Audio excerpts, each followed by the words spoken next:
नमस्कार। English grammar को समझाने, पर्सनालिटी और प्रेजेंटेशन स्किल को डेवलप करने के लिए शुरू की गई श्रीदेवी क्लासेज यूट्यूब चैनल की इंग्लिश ग्रामर प्लेलिस्ट में हमारे साथी गौरीशंकर जी ढींगड़ा इन दिनों रिपोर्टेड स्पीच या नरेशंस को बता रहे हैं और आज वो डायरेक्ट इनडायरेक्ट स्पीच के हमारे इस टॉपिक में ऑप्टेटिव सेंटेंसेस को किस तरह से हम डील करते हैं, उनकी कंसेप्ट, रूल्स और एग्जाम्पल्स के साथ शुरू कर रहे हैं अपनी लर्निंग वीडियो। दोस्तों, पिछले कुछ दिनों से अपने टॉपिक चल रहा है रिपोर्टेड स्पीच, जिसको कि नरेशन के नाम से भी जानते हैं और जिसको इनडायरेक्ट स्पीच भी कहा जाता है। इसी सीरीज में आज मैं आपको रिपोर्टेड स्पीच के ऐसे वाक्यों को इनडायरेक्ट स्पीच में बदलना सिखाऊंगा जिनमें रिपोर्टेड स्पीच का सेंटेंस कोई ऑप्टेटिव सेंटेंस हो। इससे पहले मैंने आपको अपने पिछले वीडियोज में रिपोर्टेड स्पीच के ऐसे सेंटेंसेस को डायरेक्ट से इनडायरेक्ट स्पीच में बदलना सिखाया जिनमें रिपोर्टेड स्पीच का सेंटेंस कोई असर्टिव सेंटेंस हो, यानी कि कोई स्टेटमेंट हो, या फिर ऐसे वाक्यों को इनडायरेक्ट स्पीच में बदलना सिखाया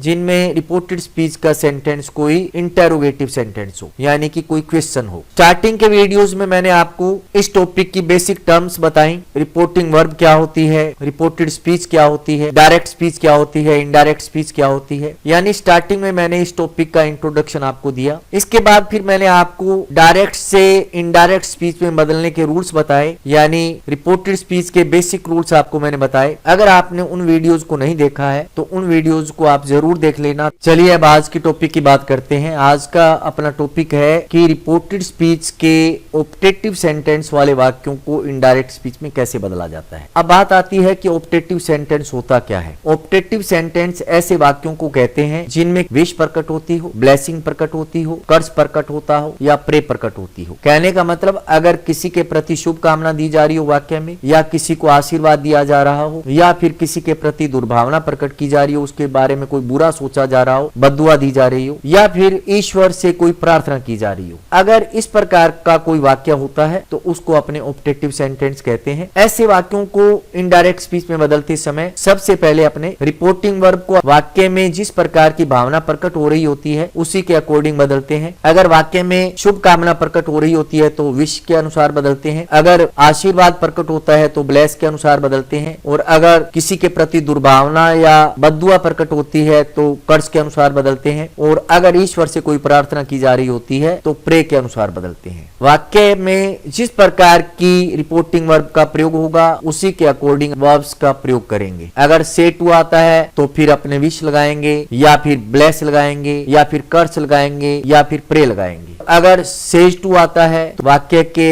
अनुसार उसमें विशेज का या ब्लेसिज का या कर्सिज का या प्रेज का प्रयोग करें। सेट टू होता है उसमें अपने विश्ड का या ब्लेस्ड का या फिर कर्स्ड का या प्रेड का प्रयोग करेंगे। अगर रिपोर्टिंग वर्ब में टू नहीं भी होता है तब भी इसी प्रकार से इसी अनुसार रिपोर्टिंग वर्ब में चेंज करेंगे। इन्वर्टेड कोमाज हटा करके अपने दैट का प्रयोग करेंगे। रिपोर्टेड स्पीच के प्रोनाउंस को भी अपने बदल देते हैं। अगर रिपोर्टेड स्पीच का प्रोनाउन कोई फर्स्ट पर्सन होता है, मतलब कि आई या वी के परिवार में से कोई होता है, तो उसको रिपोर्टिंग वर्ब के सब्जेक्ट के अनुसार बदल देते हैं। सेकंड पर्सन होता है, यानी कि यू या यू के परिवार में से कोई होता है तो उसको रिपोर्टिंग वर्ब के ऑब्जेक्ट के अनुसार बदल देते हैं। और अगर थर्ड पर्सन होता है, आई वी और यू के परिवार के अलावा कोई प्रोनाउन होता है तो उसमें कोई भी चेंज नहीं करेंगे। तो इसका शॉर्टकट भी है, first person according to the subject, second person according to the object and third person no change. First person subject के अनुसार, सेकंड पर्सन ऑब्जेक्ट के अनुसार और third person no change. Indirect speech में बदलते समय मे मॉडल को माइट में बदल देंगे। ये भी ध्यान रहे कि जो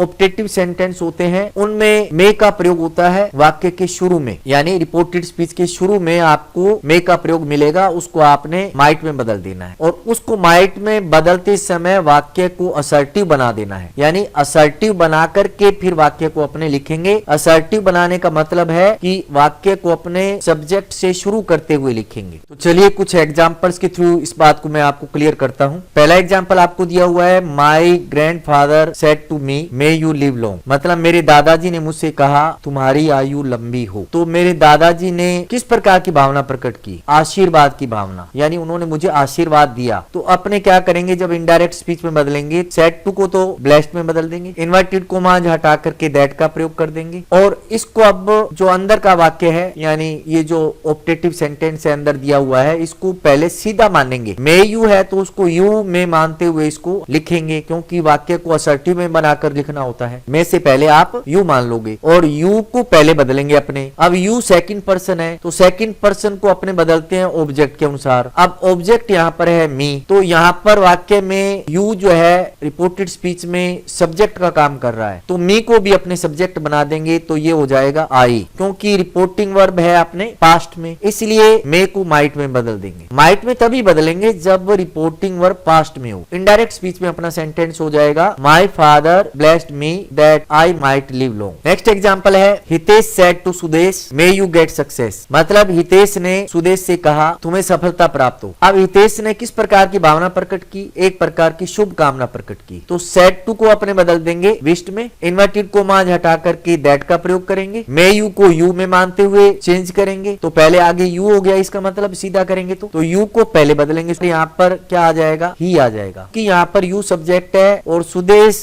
को अगर मेल मानते हुए उसके लिए प्रोनाउन का प्रयोग करेंगे तो किसका प्रयोग करेंगे? ही का प्रयोग करेंगे, और फिर मे को बदल देंगे अपने माइट में, और बाकी जो सेंटेंस है उसको वैसे के वैसे ही अपने प्लेस कर देंगे। इनडायरेक्ट में अपना सेंटेंस हो जाएगा Hitesh wished that he might get success. Next example है my friend said go to hell. मेरे मित्र ने कहा भाड़ में जाओ या नर्क में जाओ। इसका मतलब उसने बद्दुआ दी, बुरा चाहा, दुर्भावना प्रकट की। अगर वाक्य में दुर्भावना प्रकट हो तो अपने रिपोर्टिंग वर्ब को कर्स्ड में बदल देंगे, इन्वर्टेड कोमा हटा करके दैट का प्रयोग करेंगे। अब आगे ये प्रॉब्लम है कि आगे मे यू नहीं दिया हुआ। अगर किसी वाक्य में दुर्भावना प्रकट हो या शुभ कामना प्रकट हो या आशीर्वाद प्रकट हो, उसमें चाहे शुरू में मे यू ना दिया हो, इनडायरेक्ट स्पीच में बदलते समय आपको यहाँ पर मे यू मान लेना है। अब यहाँ पर आपने मे यू मान लिया, मे यू माना है तो फिर उसको सीधा भी करेंगे, यानी यू में मान लिया आपने। अब यू को अपने बदलते हैं ऑब्जेक्ट के अनुसार। अब एक और समस्या है कि यहाँ पर ऑब्जेक्ट भी नहीं दिया। अगर यहाँ पर थर्ड पर्सन होता है सब्जेक्ट के रूप में रिपोर्टिंग वर्ब में, तब अपने यहाँ पर फर्स्ट पर्सन मान लेते हैं, यानी ज्यादातर मी मान लेते हैं। वैसे तो कुछ भी माना जा सकता है, मेरा ये मानना है कि यहाँ पर अगर थर्ड पर्सन होता है तो आप इधर फर्स्ट पर्सन मानो, यहाँ पर अगर फर्स्ट पर्सन है रिपोर्टिंग वर्ब में सब्जेक्ट वाली जगह पर तो आप यहाँ पर थर्ड पर्सन मानो। अगर यहाँ पर सेकंड पर्सन है तो भी यहाँ पर आप थर्ड पर्सन मानो। यहाँ पर अपने थर्ड पर्सन है इसलिए यहाँ पर मी मान लिया। मी के अनुसार अपने बदलेंगे मे यू को, तो यू को बदलेंगे पहले, तो यू को जब अपने बदलेंगे तो मी के अनुसार यहाँ पर आई हो जाएगा, मे का माइट हो जाएगा। पूरा सेंटेंस है इनडायरेक्ट में वो बन जाएगा my friend cursed that I might go to hell. Next example है mister Gupta said to his son make progress by leaps and bounds. मतलब मिस्टर गुप्ता ने अपने बेटे से कहा दिन दूनी रात चौगुनी तरक्की करो। इसका मतलब है कि उन्होंने उसे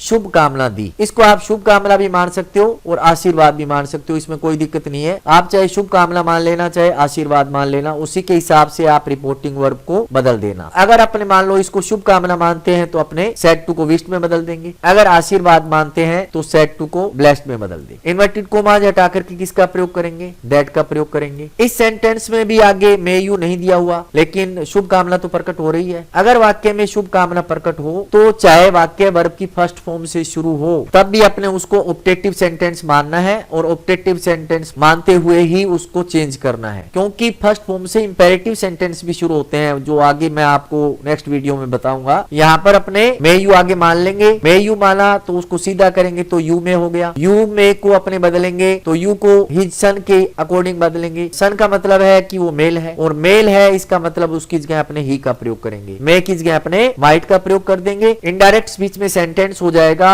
मिस्टर गुप्ता विश्ड और blessed his son that he might make progress by leaps and bounds. Next example है the old man said to Saumya may God bless you. मतलब बूढ़े आदमी ने सौम्या से कहा ईश्वर तुम्हारी रक्षा करे या तुम्हें खुशियां प्रदान करे। ब्लेस माने खुशियां प्रदान करना भी होता है, ब्लेस माने आशीर्वाद भी होता है। तो उसने ईश्वर से क्या प्रार्थना की? उसकी खुशियों की प्रार्थना की। अगर वाक्य में ईश्वर से भगवान से कोई प्रार्थना की जा रही है, ऐसे वाक्यों को इनडायरेक्ट स्पीच में बदलते समय रिपोर्टिंग वर्ब को बदलने के लिए प्रे के अनुसार उसको बदलेंगे। अगर रिपोर्टिंग वर्ब पास्ट में है तो अपने प्रेड कर देंगे, इन्वर्टेड कोमा हटा करके दैट का प्रयोग करेंगे। मे गॉड है इसको गॉड में मानते हुए यानी असर्टिव बनाते हुए, सीधा बनाते हुए उसको अपने चेंज करेंगे। तो पहले गॉड को मान लेंगे तो गॉड आ जाएगा पहले, मे को अपने माइट में बदल देंगे। इस प्रकार से अपना इनडायरेक्ट में सेंटेंस हो जाएगा, the old man prayed that God might bless Saumya. तो इस प्रकार ऑप्टेटिव सेंटेंसेस को डायरेक्ट से इनडायरेक्ट स्पीच में बदलते हैं। बिल्कुल आसान है। अगर आपने पिछले वीडियोस मेरे नहीं देखे हैं तो उनको आप जरूर देख लेना। दोस्तों, आज का अपना वीडियो यहीं समाप्त होता है। अगर अच्छा लगा हो लाइक और शेयर करना, चैनल पर नए हैं तो चैनल को सब्सक्राइब कर लेना, बेल आइकन भी प्रेस कर देना ताकि आने वाले तमाम वीडियोस के नोटिफिकेशंस आपको मिलते रहें। कमेंट के माध्यम से जरूर बताना कि आपको वीडियो कैसा लगा, किस प्रकार के टॉपिक पर वीडियो आप चाहते हैं। रिपोर्टेड स्पीच का टॉपिक अभी थोड़ा और चलेगा, कुछ वीडियोज में और बना करके अपलोड करूंगा, उनको भी जरूर देखना आप। मिलते हैं इसी प्रकार के किसी वैल्यूएबल और इंपॉर्टेंट टॉपिक के साथ नेक्स्ट वीडियो में। तब तक के लिए have a nice time. Thank you very much.